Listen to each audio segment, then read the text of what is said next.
ಇದ್ರ ಬಗ್ಗೆ ಹೆಚ್ಚಿನ ಡೀಟೇಲ್ಸ್ ನೀಡೋದಕ್ಕೆ ದೂರವಾಣಿ ಸಂಪರ್ಕದಲ್ಲಿ ಅರುಣ್ ಇದ್ದಾರೆ. ಅರುಣ್ ಹೇಳಿ, ಈಗ ರನ್ಯಾ ರಾವ್ ಕೇಸಿಗೆ ಸಂಬಂಧಪಟ್ಟ ಹಾಗೆ ಜಾಮೀನು ಅರ್ಜಿ ವಜಾಗೊಂಡಿದೆ. ಇದ್ರ ಬಗ್ಗೆ ಇನ್ನಷ್ಟು ಡೀಟೇಲ್ಸ್ ನೀಡೋದಾದ್ರೆ ಅರುಣ್.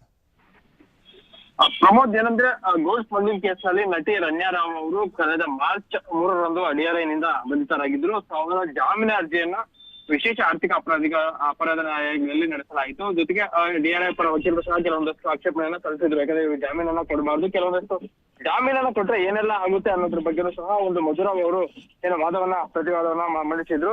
ಸೊ ಹಾಗಾಗಿ ಇವತ್ತು ಏನು ಕೋರ್ಟ್ ಒಂದು 5:40 ಸುಮಾರಿಗೆ ಒಂದು ಜಾಮೀನನ್ನ ವಜಾ ಮಾಡಿ ಆದೇಶ ಮಾಡಿರುತ್ತೆ. ಅಂದ್ರೆ ಪ್ರಮುಖವಾಗಿ ಕೋರ್ಟ್ ಕೊಟ್ಟಂತಹ ಕಾರಣಗಳೇನಂದ್ರೆ ಇವರಿಗೆ ಇಡೀ ಒಂದು ಪ್ರಕರಣಕ್ಕೆ ಒಂದು ಅಂತಾರಾಷ್ಟ್ರೀಯ ಲಿಂಕ್ಗಳಿದೆ. ಸೊ ಹಾಗಾಗಿ ಈ ಒಂದು ಪ್ರಕರಣವನ್ನ ಇನ್ನೂ ಸಹ ತನಿಖೆ ಹಂತದಲ್ಲಿದೆ. ಹಾಗಾಗಿ ಇವಾಗಲೇ ಏನಾದ್ರು ಜಾಮೀನನ್ನ ಕೊಟ್ರೆ ಏನು ಆರೋಪಿಗಳು ಏನಂದ್ರೆ ಸಾಕ್ಷ್ಯವನ್ನ ನಾಶ ಮಾಡ್ತಾರೆ, ಮತ್ತೆ ಸಾಕ್ಷಿಗಳ ಮೇಲೆ ಪ್ರಭಾವ ಮಾಡ್ತಾರೆ, ಮತ್ತೆ ಕೆಲವೊಂದಷ್ಟು ಇನ್ನೂ ಸಹ ಏನು ಈ ಒಂದು ಪ್ರಕರಣ ತನಿಖೆ ಹಂತದಲ್ಲಿದೆ. ಸೊ ಹಾಗಾಗಿ ಇವರಿಗೆ ಜಾಮೀನನ್ನ ಕೊಟ್ರೆ ಇದು ಸಾಕ್ಷಿಗಳ ಮೇಲೆ ಪ್ರಭಾವ ಬೀರುತ್ತೆ ಅಂತ ಹೇಳ್ಬಿಟ್ಟು DRI ಪರ ಅಧಿಕಾರಿಗಳು ವಾದವನ್ನ ಸಹ ಮಾಡಿದ್ರು ಪ್ರಮೋದ್. ಸೊ ಹಾಗಾಗಿನೇ ಅವ್ರಿಗೆ ಇವತ್ತು ಏನು ವಿಶೇಷ ಆರ್ಥಿಕ ಅಪರಾಧ ನ್ಯಾಯಾಲಯ ಒಂದು ಜಾಮೀನನ್ನ ಅರ್ಜಿ ವಜಾ ಮಾಡಿ ಒಂದು ಆದೇಶ ಮಾಡಿರುವಂತದ್ದು. ಜೊತೆಗೇನಂದ್ರೆ ಇವ್ರಿಗೆ ಈ ಒಂದು ಏನು ಸುಮಾರು 14 kg ಚಿನ್ನಾಭರಣ ಏನಿದೆ, ಸೊ ಇದನ್ನ ಅವರು ಕಳ್ಳಸಾಗಣೆಗೆ ಮೂಲಕ ಒಂದು ಭಾರತ ದೇಶಕ್ಕೆ ತಂದಿದ್ದಾರೆ. ಸೊ ಹಾಗಾಗಿನೇ ಏನು ಇದರಿಂದ ಸ್ವಲ್ಪ ನಮ್ಗೆ ಒಂದು ಭಾರತ ದೇಶಕ್ಕೆ ಒಂದು ರೀತಿ ಸುಂಕ ವಂಚನೆ ಆಗಿದೆ. ಸುಮಾರು 4,82,00,000 ಸುಂಕ ವಂಚನೆ ಆಗಿದೆ. ಹಾಗಾಗಿ ಈ ಒಂದು ಪ್ರಕರಣದಲ್ಲಿ ಇನ್ನಷ್ಟು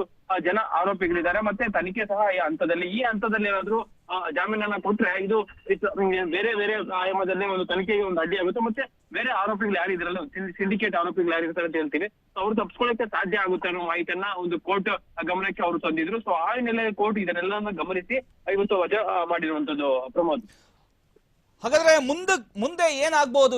ಈಗ ಪರಪ್ಪನ ಅಗ್ರಹಾರ ಜೈಲೇ ಗತಿಯಾಗಿದೆ ರನ್ಯಾ ರಾವ್ಗೆ ಒಂದ್ ಕಡೆ. ಓಕೆ, ಈಗ ಮುಂದೆ ಏನೇನೋ ಕ್ರಮ ಕೈಗೊಳ್ಳುವುದು, ಏನೇನು ಯಾವ ವಿಚಾರ ಮುಂದಕ್ಕೆ ಬರ್ಬೋದು ಅಂತ ಪ್ರಮೋದ್ ಅಂದ್ರೆ ಮುಂದೆ ಈಗ ಒಂದು ಏನೋ ಮ್ಯಾಜಿಸ್ಟ್ರೇಟ್ ಕೋರ್ಟ್ ಅಲ್ಲಿ ಒಂದು ಅರ್ಜಿ ವಜಾ ಆಗಿರೋದ್ರಿಂದ ಮುಂದೆ ಅವರ ಪರ ವಕೀಲರು ಅದರ ಒಂದು ಆದೇಶವರ ಪ್ರತಿಯನ್ನ ಪಡೆದುಕೊಂಡು ನಂತರ ಅದರಲ್ಲಿ ಏನೆಲ್ಲ ಗ್ರೌಂಡ್ಸ್ ಒಂದು ಕೋರ್ಟ್ ಮೆನ್ಷನ್ ಮಾಡಿದ ಅದನ್ನ ನೋಡ್ಕೊಂಡು ಆ ನಂತರ ಸೆಷನ್ಸ್ ಕೋರ್ಟ್ಗೆ ಒಂದು ಅರ್ಜಿಯನ್ನ ಸಲ್ಲಿಸ್ತಾರೆ. ಅಲ್ಲಿ ಸಹ ಒಂದು DRI ಪರ ವಕೀಲರು ಒಂದು ವಾದವನ್ನ ಮಾಡ್ತಾರೆ. ಯಾಕಂದ್ರೆ ಇಲ್ಲಿ ಯಾವ ರೀತಿ ವಾದವನ್ನ ಮಾಡಿದ್ರು ಮತ್ತೆ ಅಲ್ಲೂ ಸಹ ಅದೇ ರೀತಿಯ ವಾದವನ್ನ ಮಾಡ್ತಾರೆ. ಆನಂತರ ಅಲ್ಲಿ ಸೆಷನ್ಸ್ ಕೋರ್ಟ್ ನಲ್ಲಿ ಸಹ ಪ್ರತಿವಾದ ಆಗುತ್ತೆ. ಆನಂತರ ಅಲ್ಲಿಗೆ ಸದ್ಯಕ್ಕೆ ಅವರು ಸೆಷನ್ಸ್ ಕೋರ್ಟ್ಗೆ ಒಂದು ಜಾಮೀನನ್ನ ಸಲ್ಲಿಸ್ತಾರೆ. ಆನಂತರ ಅಲ್ಲಿ ಜಾಮೀನು ಅರ್ಜಿ ವಾದ ಪ್ರತಿವಾದ ನಂತರ ಅಲ್ಲಿ ತೀರ್ಪು ಬರುವಂತದ್ದು ಪ್ರಮೋದ್.